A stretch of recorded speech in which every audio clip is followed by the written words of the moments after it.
ఓం శ్రీ మాత్రే నమః. ఛానలుకి స్వాగతమండి. ఈరోజే పుష్య పౌర్ణమి. రాత్రి 12 గంటలలోపు ఈ వీడియో మీ కంట పడితే అదృష్టం మీ తలుపు తట్టినట్లే, అపార ఐశ్వర్యం కలుగుతుంది. అయితే పుష్య పౌర్ణమికి ఉన్నటువంటి విశిష్టత ఏంటి, అలాగే పుష్య మాసం యొక్క ప్రాధాన్యత ఏంటి, ఈ పూర్తి వివరాలు అన్నీ కూడా తెలుసుకుందాం. ఈ వీడియో కనుక మీరు చూశారంటే మీకు సకల శుభాలు కలుగుతాయి కాబట్టి ఖచ్చితంగా ఈ వీడియోని చివరి వరకు మీరు స్కిప్ చేయకుండా చూడండి. వీడియోలోకి వెళ్లే ముందు మా చిన్న రిక్వెస్ట్ ఏంటంటే, ఇంతకు ముందు కనుక మా ఛానల్ని మీరు సబ్స్క్రైబ్ చేసుకోనట్లయితే సబ్స్క్రైబ్ చేసుకోండి. అలాగే పక్కనే ఉన్న గంట సింబల్ మీద ఆల్ అప్డేట్స్ ని క్లిక్ చేయండి. అప్పుడే మేము అప్లోడ్ చేసే ప్రతి వీడియోకి మీకు నోటిఫికేషన్ అనేది వస్తుంది. ఇక వివరాల్లోకి వెళ్తే కనుక, ప్రస్తుతం మనం సార్వత్రికంగా అనుసరిస్తున్నటువంటి ఇంగ్లీష్ నెలలు జనవరి, ఫిబ్రవరి, మార్చ్ మొదలైన నెలలకు సంబంధించిన విషయంలో ప్రమాణమేమీ లేదు. అవి కేవలం రాజుల పేర్లతోనో ఇతర అంశాలతోనో కూడుకున్నాయి. అయితే తెలుగు నెలలు మాత్రం చాంద్రమానాన్ని అనుసరించి భారతీయ జ్యోతిష్కుల విషయంలో మాసాలకు ప్రత్యేకమైన వైజ్ఞానిక ధర్మం కూడా ఉంది. ప్రతి నెలలోనూ పౌర్ణమి నాడు వచ్చే నక్షత్రం ఆధారంగా ఆ మాసానికి ఆ పేరు పెట్టడం ప్రత్యేకం. చంద్రుడు పుష్యమి నక్షత్రంలో ఉండగా వచ్చే మాసమే పుష్యమాసం. పుష్య అనే మాటకు పోషణ శక్తి కలిగినది అని అర్థం. పుష్యమాసం శీతాకాలం. ఆధ్యాత్మికంగా జపద పాదులు, ధ్యాన పారాయణాలకు శ్రేష్టమైన మాసమిది. పితృదేవతలను పూజించి అందరూ దోషరహితులయ్యే పుణ్యమాసం ఈ పుష్యం. పుష్య పౌర్ణమి వేదాధ్యయనానికి చాలా విశిష్టమైందిగా చెప్పబడింది.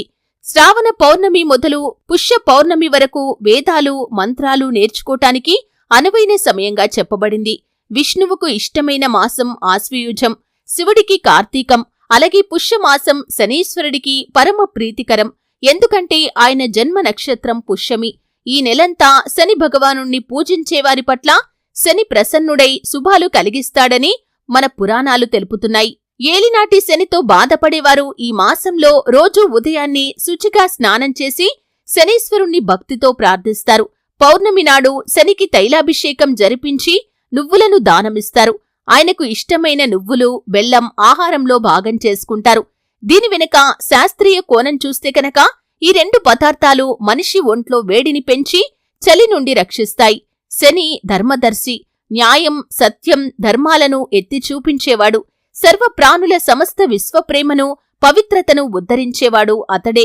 మానవుడు ఈ నెలలో నువ్వులు సేవించి నియమనిష్టలు పాటించినట్లయితే శని అనుగ్రహాన్ని పొందుకోవచ్చు.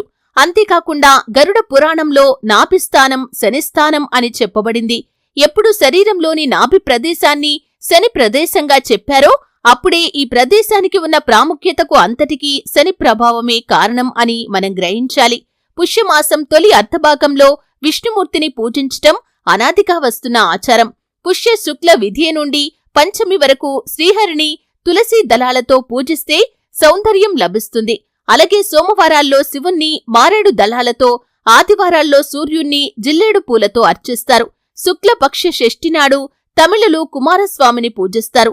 మనకు మార్గశిర శుద్ధ షష్ఠి అంటే సుబ్రహ్మణ్య షష్ఠి ఎలాగో వారికి ఈ రోజు అంత పవిత్రమైంది. ఇక శుక్లపక్షంలో వచ్చే అష్టమి రోజు పితృదేవతలను ఆరాధిస్తారు.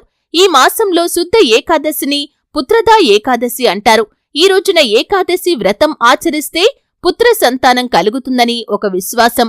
పుష్యమాసంలో వస్త్రదానం చేస్తే విశేష ఫలితాలు లభిస్తాయి.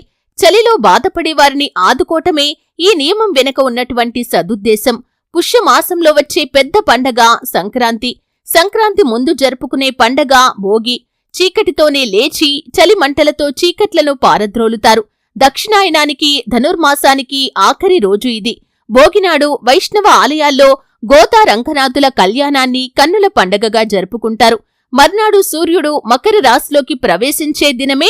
ఆ రోజు నుండి భక్తులంతా పరమ పవిత్రంగా భావించే ఉత్తరాయణం ప్రారంభమవుతుంది. సంక్రమణం నాడు రాత్రిపూట భోజనం చేయకూడదని కూడా పురాణాలు చెబుతున్నాయి.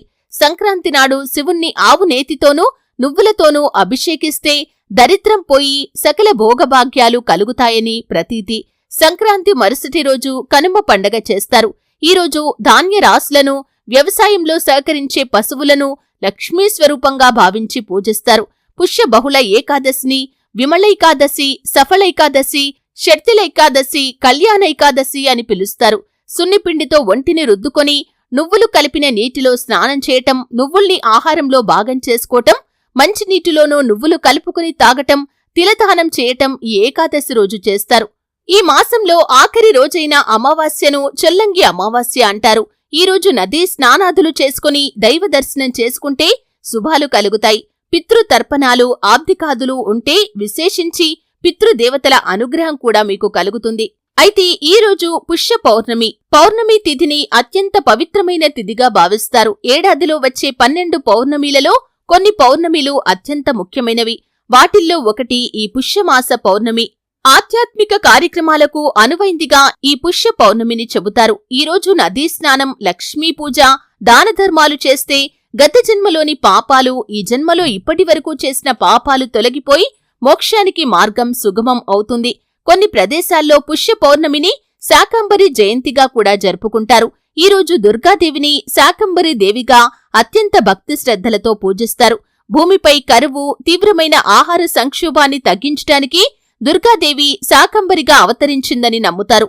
అందుకే కూరగాయలు, పండ్లు, హరితవర్ణ ఆకులతో అమ్మవారిని అలంకరించి పూజిస్తారు. ఇది అష్టమి రోజు ప్రారంభమై పౌర్ణమితో ముగుస్తుంది. కొన్ని గ్రామీణ ప్రాంతాలకు చెందినవారు అమ్మవారిని ఆకులతో అలంకరిస్తారు. ప్రతి మనిషికి విశ్వంతో విడదీయరాని అనుబంధం ఉంటుంది. భూమి మీద ఉన్నంతకాలం పాపం, పుణ్యం రెండూ చేస్తారు. ఏం చేసినా కాని ఆ భారాన్ని మరణానంతరం మోసుకుని వెళ్లాల్సిందే. అయితే పుష్యమాస పౌర్ణమి రోజు నదీ స్నానం ఆచరించి శ్రీ మహాలక్ష్మీదేవిని, శ్రీ మహావిష్ణువును ఆరాధించటం ద్వారా పాపాల నుండి విముక్తి కూడా లభిస్తుంది. పుష్య పౌర్ణమి రోజు లక్ష్మీదేవిని కలువ పూలతో పూజించటం వల్ల అమ్మవారి అనుగ్రహానికి పాత్రులవుతారు. ఆ ఇంట్లో సంతోషం వెల్లివిరుస్తుంది. ఆర్థిక ఇబ్బందులు కూడా తొలగిపోతాయి. లక్ష్మీం క్షీర సముద్ర రాజ తనయాం శ్రీరంగ ధామేశ్వరీం దాసీభూత సమస్త దేవ వనితాం లోకైక దీపాంకురాం శ్రీ మన్మంద కటాక్ష లబ్ధ విభవత్ బ్రహ్మేంద్ర గంగాధరాం త్వాం త్రైలోక్య కుటుంబినీం సరసిజాం వందే ముకుంద ప్రియాం. ఈ శ్లోకాన్ని జపిస్తూ మీరు లక్ష్మీదేవిని పూజించాలి. వేద జ్యోతిష్య శాస్త్రం మరియు హిందూ విశ్వాసాల ప్రకారం పుష్యమాసం పౌర్ణమి నుంచి సూర్య భగవానుడి వేడి పెరుగుతూ వస్తుంది. మాఘమాసం ప్రారంభమైనప్పటి నుంచి ఆ వేడి మరింత పెరుగుతుంది. అందుకే ఈ పౌర్ణమి రోజు నదీ స్నానం ఆచరించి సూర్యచంద్రులను పూజిస్తే సకల శుభాలు కలుగుతాయి. ఈ రోజు దానధర్మాలు చేస్తారు. మోక్షాన్ని పొందేందుకు ఉపవాసం కూడా ఉంటారు. ఈ రోజు చేసే దానధర్మాలు వేటికైనా కాని అపారమైన ఫలితాలు ఉంటాయి. పుష్య పౌర్ణమి రోజు దేశవ్యాప్తంగా వివిధ తీర్థయాత్రలు, పవిత్ర నగరాల్లో ఆధ్యాత్మిక కార్యక్రమాలు కూడా నిర్వహిస్తారు. ఈ రోజు శ్రీ మహావిష్ణువును ఆరాధించేవారు కొందరు, అలాగే పరమేశ్వరుణ్ణి దర్శించుకునేవారు మరికొందరు, సత్యనారాయణ వ్రతాలు ఆచరించేవారు ఇంకొందరు. ఈ రోజు భగవద్గీత, రామాయణం చదవటం కూడా కొందరు పాటిస్తారు. ఈ పుష్య పౌర్ణమి రోజు శ్రీకృష్ణుడి ఆలయాలలో విలక్షణమైన పుష్యాభిషేక యాత్ర కూడా ప్రారంభమవుతుంది. చూశారు కదండి, పుష్యమాసం యొక్క విశిష్టత, అలాగే పుష్య పౌర్ణమికి ఉన్నటువంటి ప్రాధాన్యత గురించి తెలుసుకున్నారు. ఈ వీడియోని మీరు ఎండింగ్ వరకు చూశారంటే అదృష్టం ఖచ్చితంగా మీ తలుపు తడుతుంది. వీడియో నచ్చితే ఖచ్చితంగా లైక్ చేయండి. మరిన్ని మంచి మంచి వీడియోల కోసం ఇప్పుడే మా ఛానల్ని సబ్స్క్రైబ్ చేసుకోండి.